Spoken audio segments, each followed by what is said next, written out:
están? Muy buenas noches, bienvenidos a las noticias desde este miércoles 18 de noviembre del año 2020, un día de mucha expectativa en torno al clima y a otros temas que vamos a ir desarrollando, pero el paso de Iota ha dejado mucha destrucción en la región centroamericana y también en la parte norte de Guatemala, con lo cual pues vamos a ir desarrollando este primer bloque informativo. Y es que la mañana empezaba con el desbordamiento del río Jupilingo, que a su paso se llevó 2 puentes y ha dejado mucha destrucción, como lo documentamos en estas imágenes.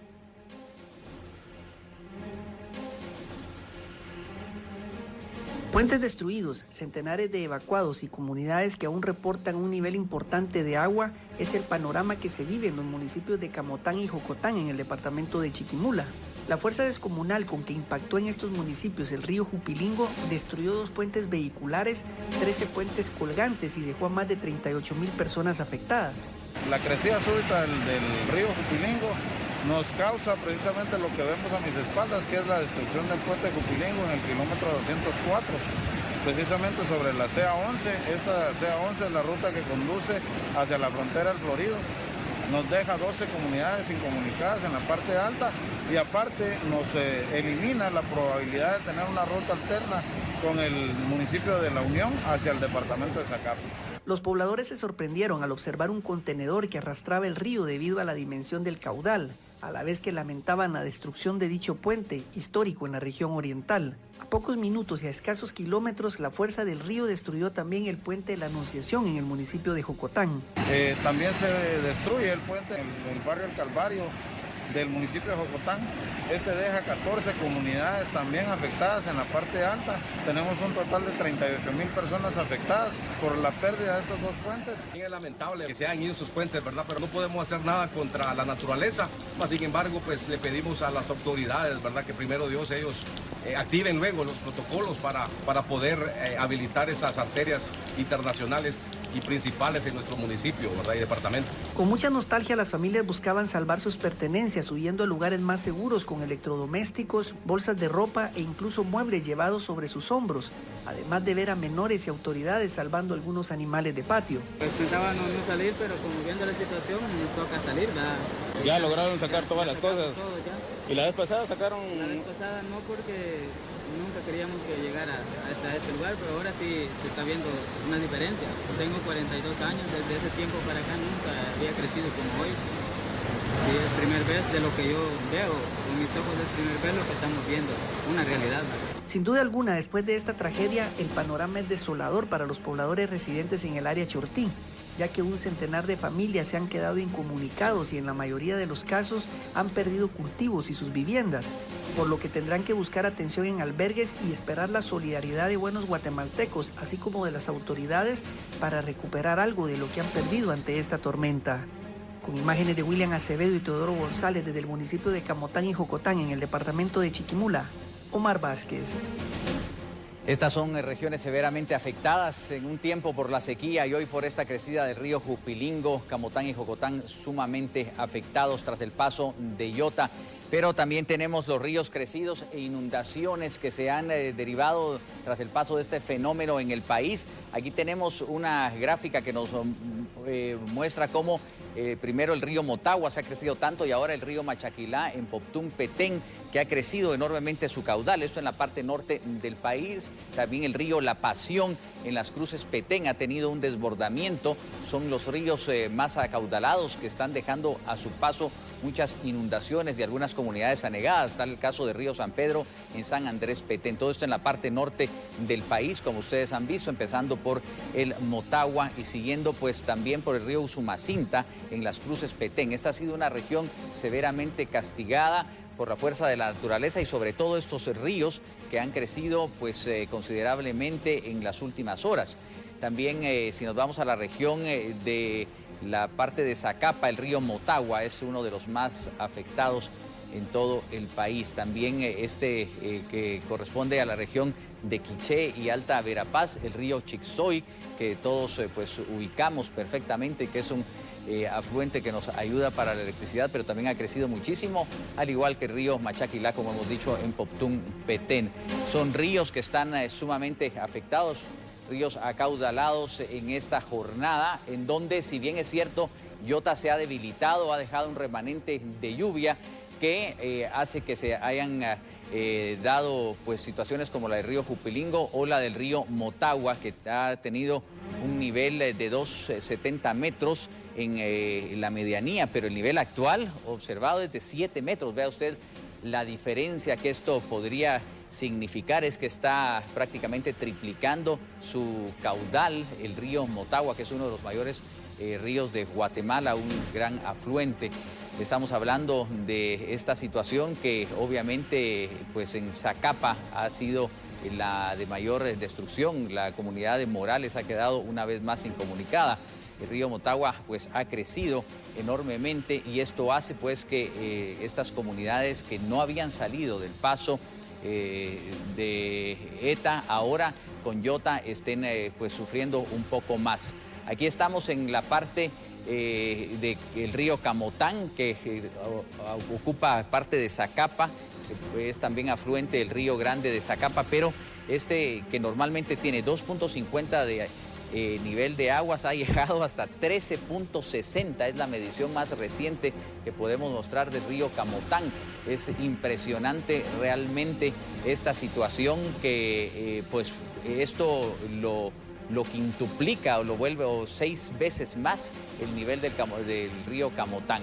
Situaciones que pues queríamos evidenciar y que ponemos gráficamente para que usted vea pues cómo es que estas comunidades han subido y obviamente pues los puentes han cedido, la situación es emergente, hay mucha evacuación, hay muchos albergues, pero pues es lo que pues temíamos que sucediera. Por suerte, Yota no llegó a ser una tormenta tropical o siquiera impactar directamente en Guatemala, pero vea usted los efectos que deja. Sin embargo, pasamos también a analizar otros aspectos porque el reportero del pueblo, Marvin García, como usted sabe, ha sido desplegado hasta Izabal y nos tiene una perspectiva importante que le trasladamos a continuación.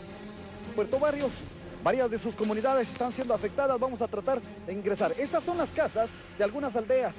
Acá, en este sector, vamos a tratar de conversar con personas quienes no han podido salir por no dejar sus pertenencias y también ya el agua ha crecido y puede continuar. Bastante preocupante, ¿verdad? Porque los niveles de crecimiento del cauce del río están bastante grandes, ¿verdad? Y nos preocupa lo que pueda ocurrir en la tarde-noche de este día, ¿verdad? Vemos que ya sus habitaciones están ya llenas, ¿verdad? Exacto. Y está subiendo la creciente porque sigue el nivel del agua y no cesa la tormenta, ¿verdad?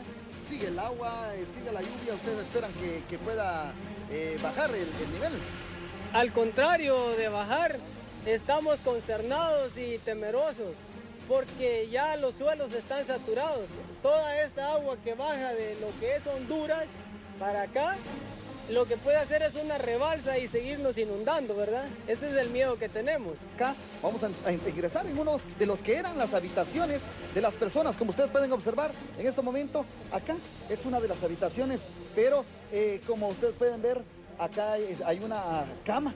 Ya totalmente no se puede ingresar, como podemos observar en este momento. Vamos a tratar de verificar si podemos llevarles a ustedes estas imágenes, amigos televidentes, porque hacemos todo lo posible para llevarles a ustedes esta información. En este momento vamos a tratar de ingresar. Vean usted, esta es una de las habitaciones que está la cama. No, las personas tuvieron que ser desalojadas rápidamente, ya se fueron para otro sector. Acá flota en este lugar, como usted puede observar, maíz tenían. Es una de las habitaciones de esta vivienda, como usted lo puede observar en este momento. Vamos a tratar de llegar también donde hay personas aún dentro de estas habitaciones. Esta comunidad se llama Cacao. Cacao, sí. Cacao Frontera es, ¿verdad? Exactamente, sí. Continuamos en esta cobertura especial, amigos televidentes. Podemos observar parte del patio de esta vivienda donde nosotros nos encontramos en este preciso momento. Caballero, usted tiene a su familia, no ha podido cruzar a su casa, tiene a su familia ahí, necesita lancha, me había indicado. Sí, sí, claro. La familia que está en el otro lado, yo vivo en esta casa que está acá a la entrada, pero la familia que están de aquel lado no pueden entrar porque pues, el río es demasiado hondo, ¿va? Entonces, la verdad que ahí sí hay que entrar a lancha, como quiera que sea, porque es lo único. ¿No han podido gestionar una lancha? No, aquí no se puede, porque no hay ni luz, no tenemos ya, los celulares ya no tienen carga. Desde ayer dice que se fue la luz. Exactamente, sí, nosotros estamos ahorita más que todo incomunicados, porque no hay luz, no hay señal, ¿va? Y bien, entrada la noche, nuestro compañero Marvin García se desplaza hasta el área de Morales, que como hemos destacado ha sido una de las más afectadas. Veamos este reporte. Continuamos con la cobertura en el departamento de Izabal. Se han preguntado varias personas cuántas son las comunidades aisladas. Son más de 100, pero también las comunidades que están totalmente inundadas y personas pidiendo socorro, auxilio en los techos de sus viviendas. ¿Cuántas se pueden hablar? Vamos a consultarle a representantes de los cocodes, así como de los vecinos de este sector donde nosotros nos encontramos. Si nos puede comentar, por favor, buenas noches, coméntenos cuántas son las comunidades que aún continúan totalmente inundadas.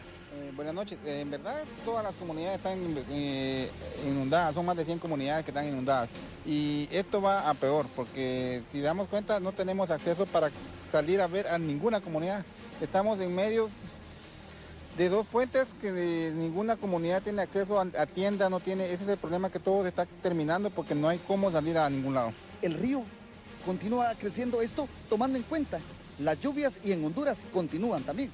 Sí, el río sigue creciendo, incluso están avisando que el río Motagua está creciendo exageradamente y ya para el lado del sector de Arápago Viejo ya rompió las bordas y está la gente alarmada porque ya está entrando a las casas de la gente otra vez. Muchísimas gracias, amigos televidentes, compañeros en estudios centrales, situación que cada vez se complica. Tratamos de llevarles a ustedes hasta esta hora estas imágenes del río que también el día de ayer pues no permitió que durmiera mucha gente cuando vieron que las viviendas se las llevaba la corriente y también les contamos la historia de este tractor que quedó colgado, que a punto de caer al abismo y aquí el río ser arrastrado cuando trataba de evacuar algunas familias quienes quedaron totalmente inundadas sus viviendas. Esta es la situación que se continúa viviendo acá en Izabal.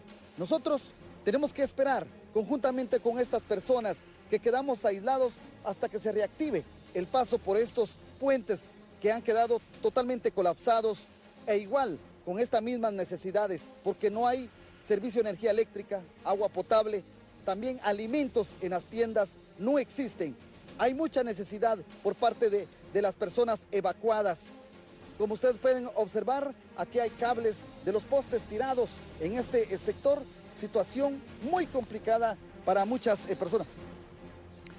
Gracias Marvin García por este trabajo, esperamos que las cosas mejoren para la gente de Izabal y les acompañamos precisamente en este reporte, tal como lo hicimos con ETA, ahora lo hacemos con Yota.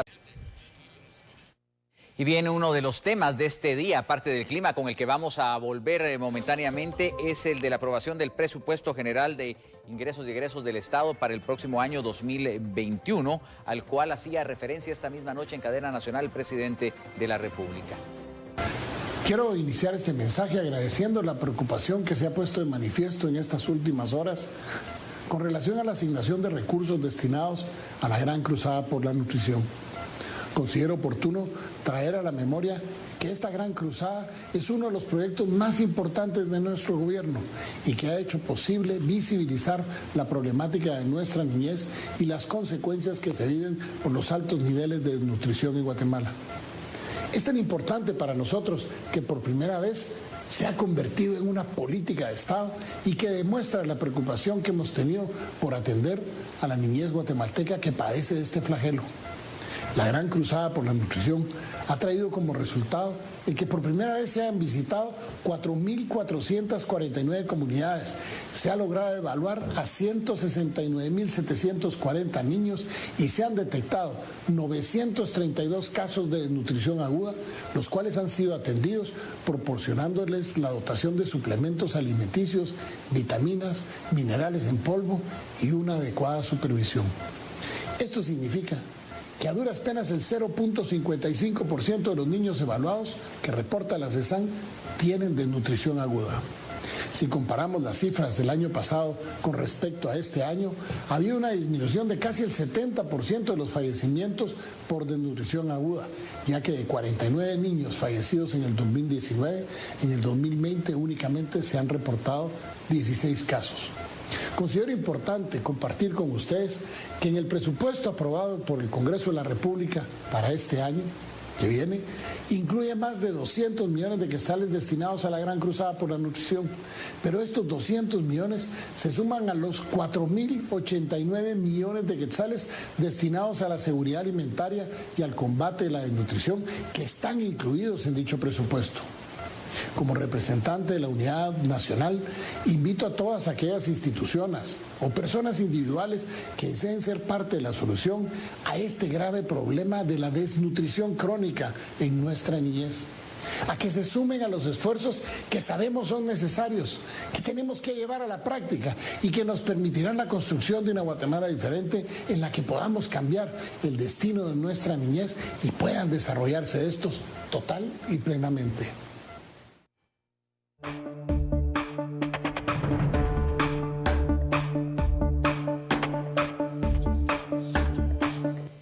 Obviamente se han generado reacciones y comentarios al respecto de esta aprobación, como hemos mencionado, como noticia del día que se ha constituido, por lo que hemos convocado a esta edición en directo aquí en Noticiete al diputado Dwight Martínez, presidente de la Comisión de Finanzas del Congreso de la República, para entender algunos aspectos de cómo se da esta aprobación. Así que bienvenido, gracias por estar con nosotros, diputado, y quisiéramos preguntarle precisamente porque se genera una sesión maratónica, prácticamente 12 horas de la misma, se aprueba más rápido de lo que estamos acostumbrados con el presupuesto, que otros años incluso no se aprobó. ¿Qué puede decir usted al respecto de esta forma en que lo aprueban sus compañeros diputados? Y bienvenido. Luis, muchísimas gracias por la invitación, un saludo muy cordial a todos los televidentes que nos siguen a través de este medio tan prestigioso. Pues no es que se haya hecho rápido, realmente se hizo ordenado y esa es la diferencia. No, creo que estamos acostumbrados a ver que instituciones públicas desarrollan trabajos un poco desordenados y a la carrera, y en el mismo proceso que lo hacen desordenado y a la carrera lo dejan toda última hora. Es algo muy tradicional en el medio y normalmente creo que es algo que ha caracterizado bastante a muchos ciudadanos a nivel nacional. Entonces el hecho de que por primera vez una comisión de trabajo como es la Comisión de Finanzas y Moneda del Congreso de la República actuó de forma responsable, honesta y transparente, que es el reflejo de lo que hoy está tratando el Congreso de hacer. Nosotros planificamos durante más de 100 audiencias que se llevaron a cabo, que las cuales son públicas. Yo creo que eso hace mucho tiempo no se daba, no sé si alguna vez en la historia se pudo haber hecho de esta forma tan responsable. Planificamos también los tiempos, esto fue el producto y el trabajo del consenso que hubieron entre muchos legisladores que están representados a través de la Comisión de Finanzas. Eso nos permitió a nosotros trasladar el día de ayer precisamente de forma pública, y eso siempre hemos hecho mucho énfasis nosotros, que todo el trabajo que tanto la Comisión de Finanzas como el Congreso de la República hizo es público. Público quiere decir que toda la población ha tenido acceso a ello. Más de un mes y medio de audiencias, más de un mes y medio de análisis y discusión nos han permitido a nosotros tener el día de ayer públicamente la entrega del dictamen que posteriormente fue conocido en el Pleno y que nos permitió a nosotros empezar a darlo a conocer, y que dio como resultado que el día de hoy a las 6 de la mañana terminara siendo aprobado, la cual fue televisada a través del canal del Congreso, a través de los diferentes medios de comunicación. Se ha polemizado mucho el tema de la Gran Cruzada Nacional contra la Desnutrición por el monto que algunos piensan no se incluyó y por la cantidad, de lo cual pues ya hacía referencia el presidente de la República en la cadena y que pues transmitíamos hace algún momento. ¿Qué puede decir usted al respecto, diputado?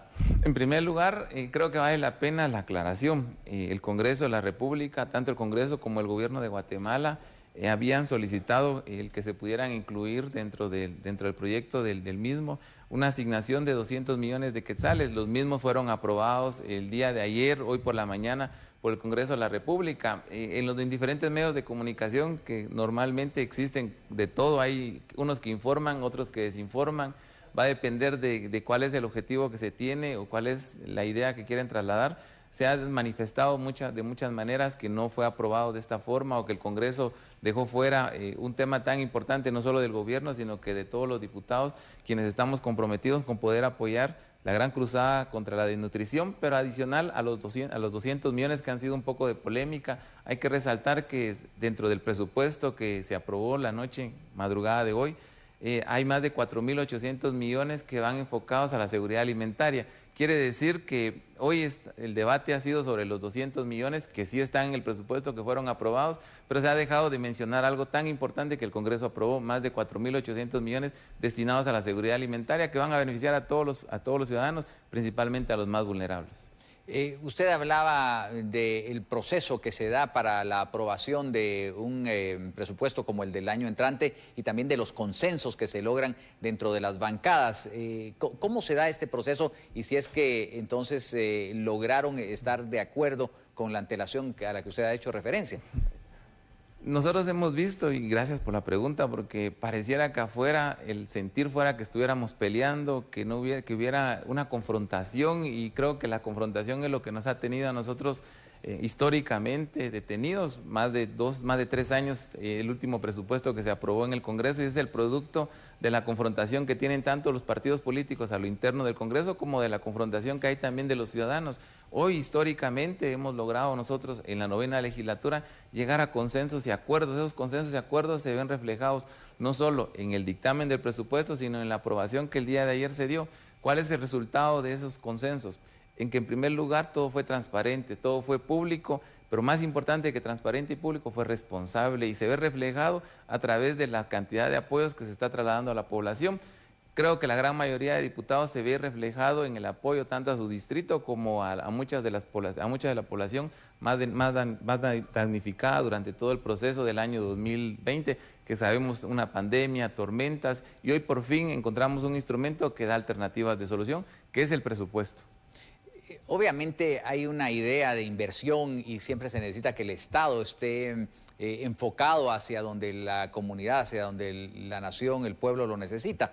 Pero las fuentes de financiamiento podría ser una de las preocupaciones. ¿Se incrementarán impuestos? Se habla de préstamos para este presupuesto. ¿Cómo solventaron esta situación? Usted que es el presidente de la Comisión de Finanzas, diputado. Mire, realmente cuando uno habla del presupuesto, lo primero que toda la población piensa es en impuestos, tanto en incrementar la cantidad de impuestos o incrementar el número de los mismos. Sin embargo, nosotros, actuando de una forma responsable, sabemos que las condiciones no son las más apropiadas como para que en este momento se pudieran incrementar o salir nuevos impuestos. Considerando eso, creemos que es más importante hacer eficiente a la administración, a la Superintendencia de Administración Tributaria. Por lo mismo, lejos de aumentarle los impuestos a la población, lo que se hizo fue aumentar la meta tributaria, y eso nos permitió a nosotros reducir la deuda. Un tema que circuló bastante fue el monto de la deuda que se tenía establecido para este presupuesto. Nosotros pasamos una meta de 61.000 millones a 63.000 millones, eso nos permite reducir en 1.500 millones de quetzales la cantidad de bonos. Pero adicional a ello también nos permitió a nosotros intercambiar. Yo creo que a ningún ciudadano, a ningún guatemalteco nos gusta ningún tipo de deuda, sea esta por bonos o sea por préstamos. Sin embargo, entre las dos alternativas existe una que era más baja por la cantidad de intereses que íbamos a pagar, y era uno de los préstamos del Fondo Monetario Internacional, que nos permite a nosotros en el largo tiempo ahorrarnos alrededor de 180 millones de intereses que vamos a dejar de pagar. Entonces, al finalizar el ejercicio, nosotros reducimos de 29.000 millones de quetzales que tenían de bonos la deuda a 24.000, alrededor de 5.000 millones. Eso quiere decir que el Congreso ha hecho un trabajo responsable, no solo reduciendo la deuda, sino incrementando lo que para muchos es sumamente importante, el número de la base tributaria con la cual se está estableciendo la meta que la superintendencia tiene que llegar, sin incrementar impuestos, sin afectar directamente a los ciudadanos, sino que al contrario, tratando de que sean ellos los más beneficiados. Dentro de este presupuesto obviamente va lo que le corresponde al Congreso de la República y al parecer había también cierta duda e incertidumbre sobre la posible construcción o dinero destinado a un edificio para el Congreso de la República. ¿Lo incluyeron, señor diputado? Mire, yo nací en el área rural y siempre pongo el ejemplo de la situación que vivimos la mayoría de guatemaltecos. Muchos de nosotros no teníamos casa o no tenemos casa y tenemos que recurrir a rentar. Cuando uno renta al transcurso de los años, después de 20 años, uno lo que primero que ve hacia el pasado es que pudo haber invertido y después de 20 años tener uno casa. A nosotros nos pasó y la verdad esa es la lucha que tenemos todos. Hoy que estamos en el Congreso, nosotros entendemos que esa es la lucha del Congreso. Si nosotros pudiéramos aliviar en gran medida un dinero que se gasta todos los años, porque es un gasto que se pierde, que no solo lo tiene el Congreso, lo tienen todas las instituciones del Estado. El Congreso gasta todos los años alrededor de 25 millones de quetzales en renta y 20 millones en reparar esos edificios viejos que nos toca a nosotros tener. Al final tenemos 45 millones de quetzales que todos los años se gasta. Hoy hemos tomado una decisión muy responsable, que es la de invertir en una casa, no de los diputados, ni un edificio para los diputados, un edificio para la población, porque al final el Congreso es el espacio, una casa del pueblo donde todos nos vemos representados en algún momento, los diputados el tiempo que estemos, pero la población el tiempo que necesite durante todos los años. Entonces a lo largo del tiempo, en cuestión de 4 años, nosotros vamos a dejar de tener ese gasto innecesario que todos los años se hace, para poder convertirlo en un edificio que es necesario, sí, que es importante, sí, pero que también genera inversión y que también genera empleo, que nosotros estamos claros que es lo que necesita el país el próximo año para reactivar la economía. Diputado Duay Martínez, ¿qué le dice usted a la población ya para concluir esta entrevista sobre lo que se está hablando, sobre las inconformidades que se han manifestado y sobre la aprobación de este presupuesto hoy en horas de la madrugada? Bueno, en primer lugar, que el Congreso ha actuado de forma responsable, tratando de priorizar los temas más importantes que beneficien a la población. Uno ve reflejado montos tan significativos como que el 18% del presupuesto total va destinado a la educación, que esa es inversión, solo que inversión social, que hoy tenemos más de 400 millones destinados directamente a la construcción de nuevos hospitales, porque una pandemia vino a desnudar lo que para todos no era un secreto, pues era un conocimiento de viva voz, que nuestra red hospitalaria estaba malo y vamos a tener más y mejores hospitales para los próximos años, que el presupuesto que estaba actualmente era un presupuesto de hace más de 2 años, que respondía a prioridades y necesidades totalmente distintas a las que tenemos el día de hoy, que el Congreso ha actuado de forma responsable, honesta y transparente, porque eso es lo que hemos hecho nosotros, discutido ampliamente en todas las salas de trabajo, las prioridades y las necesidades más importantes que teníamos que entrar nosotros a responder de una forma transparente, honesta.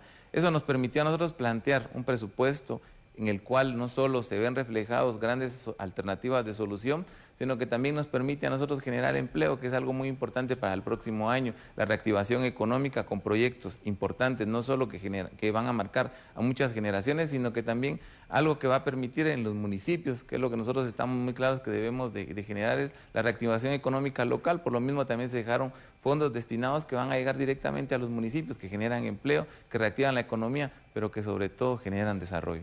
Pues muchísimas gracias, diputado Duay Martínez, por esta entrevista. Es pues un presupuesto que obviamente es el más grande que se ha aprobado hasta ahora, pero pues era importante escuchar esta apreciación de ustedes que lo han manejado en la Comisión de Finanzas y en las diferentes comisiones, y qué decir de esta sesión que pues termina hoy en horas de la madrugada y de lo cual pues todo el mundo habla. Así que pues gracias por comparecer ante la gran audiencia de Noti7 ante el pueblo de Guatemala. Nos encontramos pronto. Muchísimas gracias por la invitación. Vamos rápidamente a la pausa, volveremos de inmediato. Tenemos mucho de las noticias que se han generado en esta jornada, información que seguramente será de su interés. Muy bien, estamos para concluir, es nuestro punto final, el de esta noche, pero también lo hacemos con este tema, ya que la Asociación Guatemalteca de Instituciones de Seguros, AGIS, dio a conocer un informe preliminar sobre lo que se ha pagado en primas de seguros. Con esto nos despedimos y le agradecemos su sintonía. Feliz noche. Por la destrucción de viviendas, cultivos, pérdida total de vehículos, entre otros bienes reportados principalmente en Alta Verapaz, Izabal y Petén, las aseguradoras contabilizaron 267 reclamos de póliza, por las que se han desembolsado 155 millones de quetzales. Hoy en día Tendremos tal vez estimaciones preliminares, estas no son estimaciones finales, son estimaciones muy preliminares por la complejidad que tiene el poder llegar a los lugares donde hubo daños para poder cuantificar realmente los daños. De los 267 casos, tenemos un dato preliminar de 85% de ellos, todavía nos falta un 15% tener un dato preliminar. Este dato preliminar puede ser mayor, puede ser menor, pero nos empieza a dar una idea del impacto. Y aquí vemos que en todo lo que es las pólizas que cubren los activos, que cubren casas, que cubren empresas, que cubren generadoras eléctricas, carreteras, todo ese tipo de seguros, el dato al día de hoy asciende a 135 millones de quetzales. Asimismo, se detalla que el costo por los daños provocados ocasionados por un fenómeno natural es elevado, pues por cada dólar en pérdidas en infraestructura se tiene un impacto de hasta 4 veces más en la economía.